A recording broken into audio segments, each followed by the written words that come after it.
Di sebuah rumah mewah bergaya kolonial di daerah Jawa Tengah, tinggal pasangan kaya bernama Tuan Haryo dan Nyonya Lilis.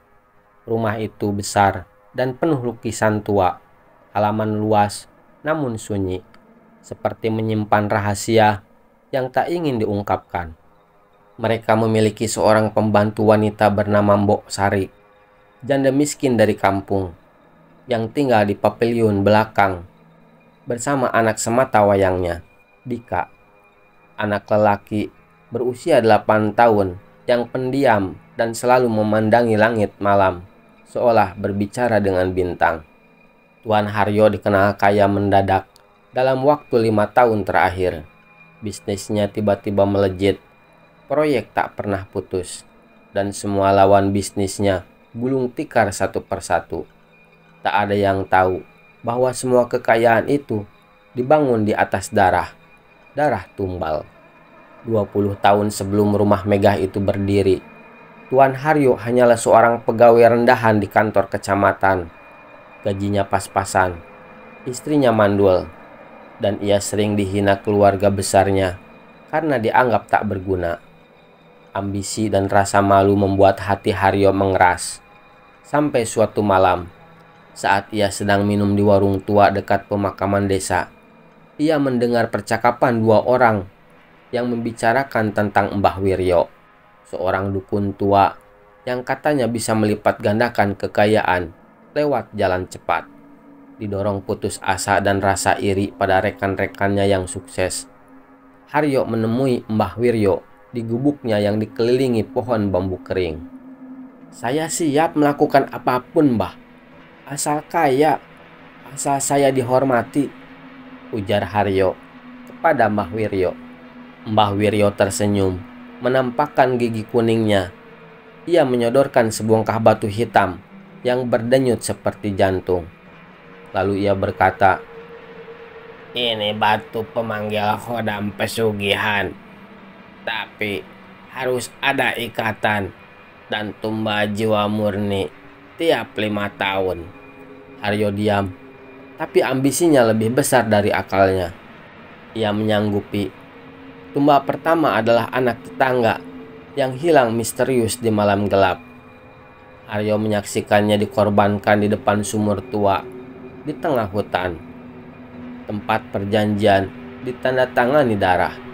Dari sanalah segalanya berubah. Hanya dalam 2 tahun ia sudah jadi pengusaha, membangun rumah mewah di atas tanah yang dulunya rawa, bekas lokasi sumur perjanjian itu sendiri. Tak banyak yang tahu, rumah itu dibangun persis di atas lokasi pemanggilan khodam. Itulah mengapa energi jahatnya begitu kuat. Istrinya Lilis mulai terbiasa dengan ritual. Ia bahkan lebih sadis daripada suaminya. Tapi satu hal yang tak mereka perhitungkan adalah tumbal tak pernah tidur selamanya. Setiap nyawa yang dikorbankan, jika tak sempurna prosesnya, akan menjadi arwah gentayangan yang menunggu waktu untuk membalas.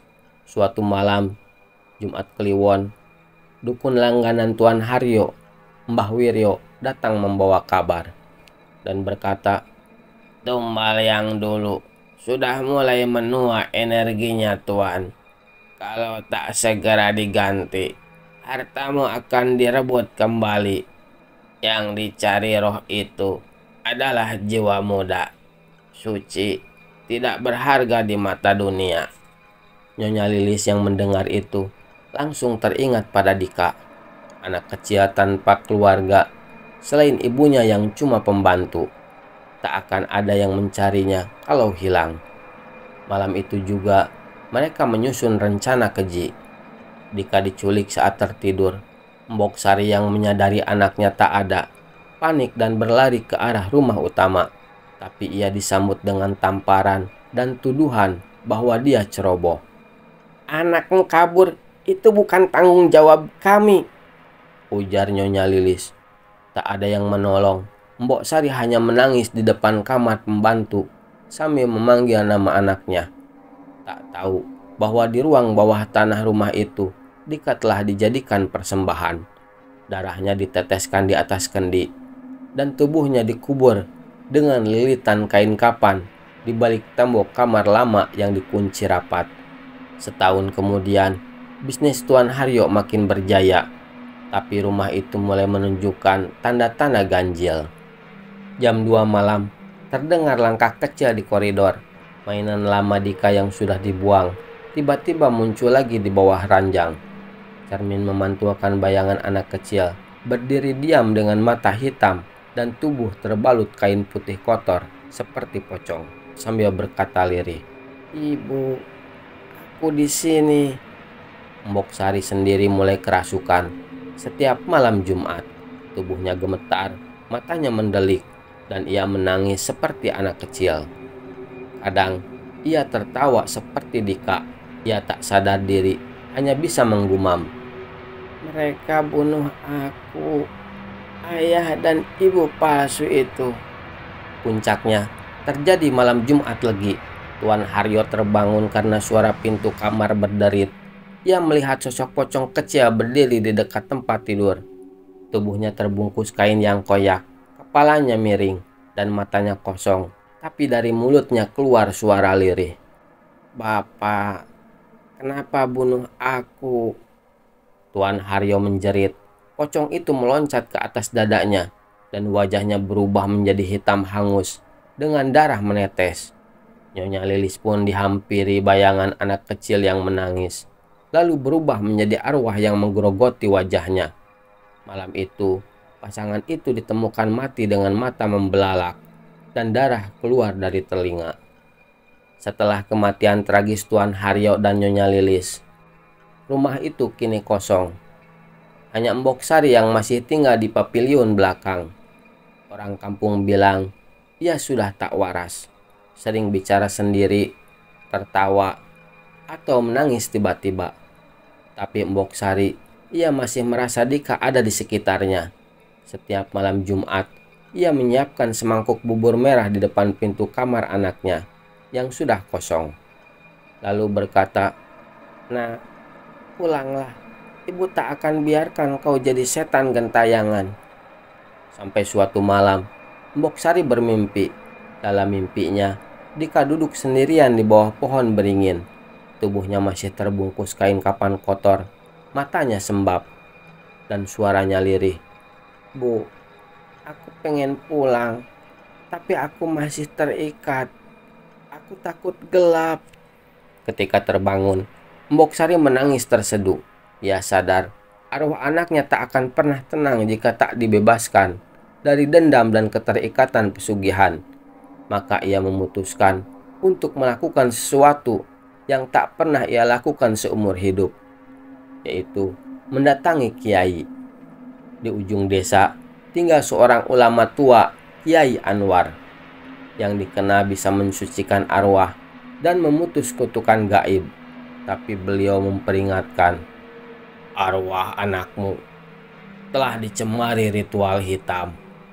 Yang kau hadapi bukan hanya roh, tapi juga khodam pesugihan yang masih menuntut jatah tumbal. Ini bukan soal membaca doa saja, Mbok. Ini akan menjadi pertarungan." Malam itu, Kiai Anwar dibantu oleh 2 santri dan Mbok Sari melakukan ritual penyempurnaan arwah di depan kamar lama Dika. Dinding kamar yang dulunya halus kini menunjukkan retakan-retakan besar, seolah menyimpan sesuatu di baliknya. Dengan doa-doa dan ayat-ayat suci Al-Quran yang dibacakan, mereka mulai menggali tembok itu. Tak lama, ditemukan bekas kain kapan lusuh dan basah darah kering. Tiba-tiba, angin dinding bertiup kencang, lilin padam satu persatu, dan suara tawa anak kecil menggema. Tapi bukan tawa bahagia, melainkan suara terpaksa, seperti tawa dalam tangisan. "Aku nggak boleh pergi, Bu. Mereka masih butuh aku." Seketika muncul sosok bayangan hitam tinggi besar. Mata merah menyala dan tangan panjang mencengkram kain kapan Dika dari alam gaib. Kiai Anwar tak gentar. Ia membaca ayat kursi sambil menaburkan garam dan tanah kuburan suci ke arah bayangan itu. Mbok Sari menjerit dan menangis, memeluk kain kapan anaknya sambil memohon, "Ya Allah, tolong ambil jiwaku, asal anakku bisa tenang." Namun, justru pengorbanan itulah yang membebaskan arwah Dika. Seketika, cahaya putih menyelimuti ruangan. Sosok pocong Dika muncul perlahan, kini bersih dan tersenyum. Ia menatap ibunya, lalu berbisik, "Terima kasih, Ibu." Setetes air mata jatuh dari mata Mbok Sari. Air mata terakhir sebelum tubuhnya roboh ke lantai. Ia wafat dengan tenang dalam posisi sujud. Keesokan harinya, warga menemukan secarik kertas di kamar Mbok Sari bertuliskan, "Jangan tangisi aku. Aku hanya seorang ibu yang ingin anaknya pulang." Dan sejak itu, rumah besar itu benar-benar sunyi. Tak ada lagi tawa atau tangis di malam hari. Tak ada lagi bayangan di balik jendela. Karena arwah Dika akhirnya telah kembali ke pelukan ibunya di dunia yang lebih tenang.